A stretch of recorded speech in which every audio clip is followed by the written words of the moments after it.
In 2001, Enron was the seventh largest corporation in the United States, hailed as a titan of innovation. By the end of that year, the entire enterprise had collapsed in what was, at the time, the largest corporate bankruptcy in history. The fallout was immediate and devastating. Enron's stock plummeted from $90 a share to less than $1. Thousands of people lost their jobs, and many saw their entire life savings, which were tied up in company stock, wiped out overnight. Enron's executives engineered a complex web of institutionalized deception, masking a failing business as a hyper-profitable innovator. Under standard accounting rules, a business records revenue only when a service is provided and cash is actually earned. This system relies on a bridge of trust between a corporation and the public. Independent auditors are supposed to act as watchdogs, verifying that a company's financial statements reflect reality. What happens to the entire financial system when a corporation learns to manipulate the math, and the very auditors hired to protect the public actively help them do it? The primary mechanism driving this deception was a practice called mark-to-market accounting, or MTM. MTM allows a company to estimate the future value of a long-term contract and report that projected sum as current profit the moment the deal is signed. It is the financial equivalent of spending your expected future lottery winnings today, before the drawing has even happened. Educational. This animated diagram illustrates how a normal energy deal works. In 1999, Enron signs a 20-year contract to supply natural gas to a power plant. Under standard accrual accounting, Enron delivers the gas every year, receives payment, and records that specific year's profit. The result is slow, steady, verifiable growth, appearing block by block, year after year. Now look at the Enron method. Enron's analysts calculated they expected to make $100 million in total profit over the entire 20 years of this deal. Under mark-to-market accounting, instead of waiting, they recorded that full $100 million as profit on their financial statements the day the contract was signed. The structural flaw in mark-to-market is the word market. Many of Enron's complex energy trades didn't have a set public market price to verify against. This gave executives the freedom to use their own highly optimistic internal models to invent the valuation numbers.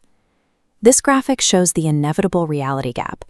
If energy prices fluctuate the next year, and that original contract is suddenly only worth $70 million, Enron is legally required to report a $30 million loss. Because Enron booked all its expected profit up front, any negative shift in the market created a massive deficit. To keep their stock price from crashing, the executives could not afford to publicly report these inevitable losses. They needed a place to hide the bad debt.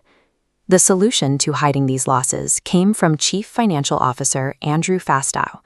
He engineered a network of special purpose entities, or SPEs. An SPE is essentially a shell company created to isolate financial risk. Fastow created hundreds of these shell companies. Enron then shuttled their underperforming assets and toxic debt off their main balance sheet and into these hidden SPE folders. By removing the debt from public view, Enron maintained an artificially high credit rating. Enron reported massive spreadsheet profits to Wall Street, while their actual cash reserves drained to zero. This entire scheme should have been caught. An external auditor's sole purpose is to act as a public watchdog, verifying that a company's internal projections match reality. Enron's auditor was a highly respected firm named Arthur Andersen. Arthur Andersen completely failed to exercise professional skepticism. The auditing team accepted Enron's absurd internal valuation models without pushing back, and they never demanded to see the actual cash flow required to back up those paper profits. This failure stemmed directly from an independence problem. At the same time Arthur Andersen was auditing Enron, they were also making millions of dollars in consulting fees from them. The watchdog was financially incentivized to grade its own homework and keep the client happy, rather than report the truth. In 2001, the system buckled. Executive Sharon Watkins wrote a stark warning memo to CEO Kenneth Lay, stating bluntly that the company was about to implode in a wave of accounting scandals. The energy markets shifted and prices dropped. Without the cash flow to support their operations, the massive hidden debts buried inside the special purpose entities could no longer be covered. The theoretical spreadsheet profits evaporated. The illusion shattered. Panic set in as Wall Street realized the truth. The stock price went into freefall, and in a matter of months, Enron filed for bankruptcy. As the United States Securities and Exchange Commission, or SEC, moved in to investigate the collapse, Arthur Andersen employees began frantically shredding tons of Enron-related documents. This deliberate destruction of evidence resulted in Arthur Andersen's criminal conviction for obstruction of justice. The firm collapsed entirely, immediately reducing the global Big Five accounting firms to the Big Four. To ensure a collapse of this magnitude never happened again, the U.S. government passed the Sarbanes-Oxley Act of 2002, commonly known as SOX. SOX directly patched the Arthur Andersen loophole by restricting non-audit services.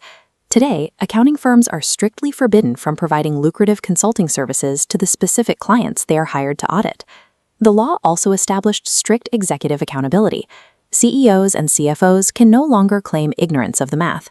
They must personally sign and certify that their financial statements are accurate. If they lie, they face severe prison time. Under Section 404 of the Act, companies are now required to implement rigorous internal controls.